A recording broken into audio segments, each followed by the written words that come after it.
And good morning. मैं Arif Hussain, insurance adviser.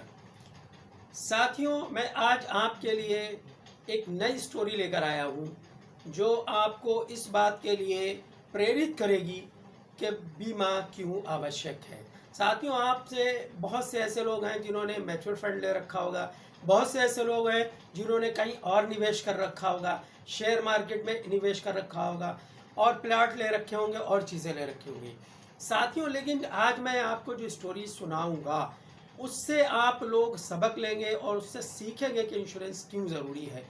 तो साथियों, अगर आप हमारे चैनल पर नए हैं तो हमारे चैनल को जल्द से जल्द सब्सक्राइब कर लीजिए और बेल आइकन को हल्के से पुश कर दीजिए। और साथियों, हमारी वीडियो को लाइक और शेयर भी करिए, लाइक एंड शेयर करिए। तो साथियों, फिर मैं आता हूँ स्टोरी पर। मैं आपको एक स्टोरी सुनाता हूँ। वो स्टोरी है एक ऐसे देश की, वो ऐसा देश जहाँ के लोगों के अंदर एक प्रथा थी कि राजा को चुनने की।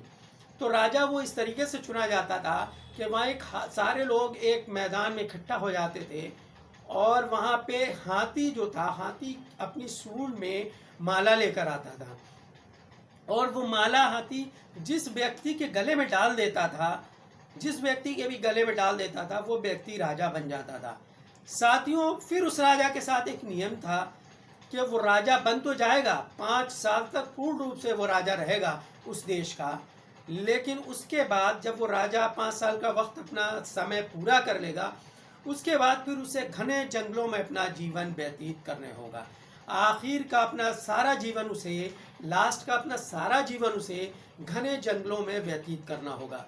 तो साथियों, इस तरीके से बहुत से राजा वहाँ चुने गए और अंत जब होता था और जब उन्हें वहाँ के सुरक्षा गार्ड वगैरह उस राजा को लेने के आते थे तो वो जंगल में जाने के लिए तो वो चीखते थे, चिल्लाते थे, परेशान होते थे, जल्दी जाते नहीं थे। उन्हें ज़बरदस्ती गार्ड्स वगैरह उन्हें लेके जाके जंगल में छोड़ देते थे। साथियों, लेकिन जब एक बार एक ऐसा व्यक्ति राजा चुना गया वहाँ, जिसने अपने 5 साल पूर्ण कर लिए और उसके बाद जब गार्ड्स वगैरह उसे लेने के लिए आए तो उसके महल के पास आए तो वो वहाँ महल पे अपने आराम से खूब बेहतरीन तरीके से तैयार होके, साफ सुथरा होके, बेहतरीन वेल ड्रेसेस में आके और बाहर निकला और सबका वेलकम किया और बोला ठीक है चलो।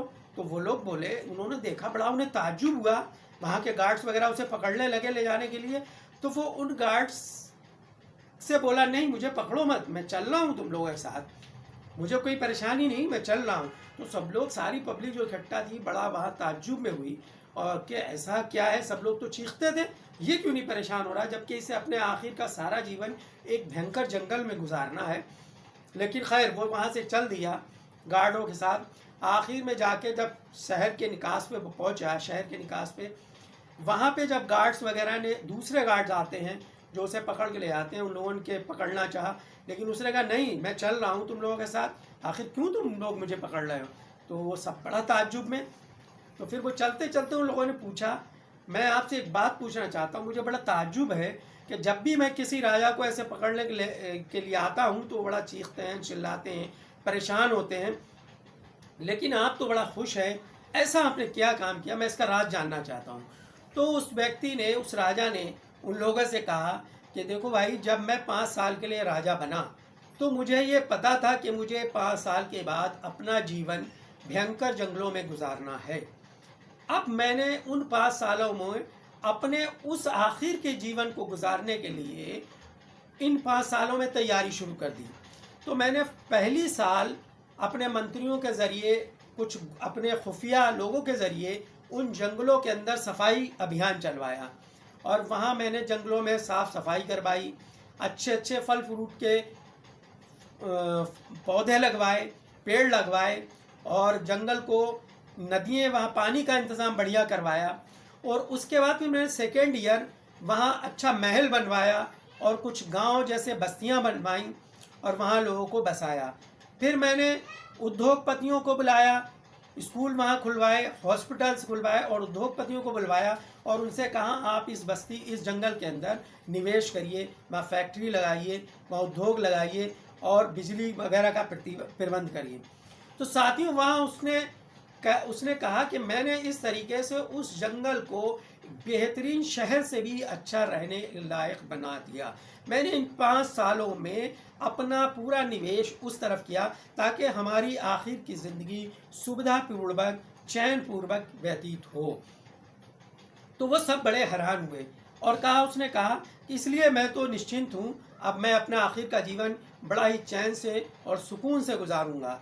तो साथियों, इस स्टोरी का सुनाने का मेरा मकसद यही है कि क्या आपने जो आपको समय अभी मिला है और आपने आखिर के अपने समय के लिए यानी 50 साल की उम्र के बाद की जो लाइफ है आपकी, क्या आपने उसके लिए कोई व्यवस्था की है?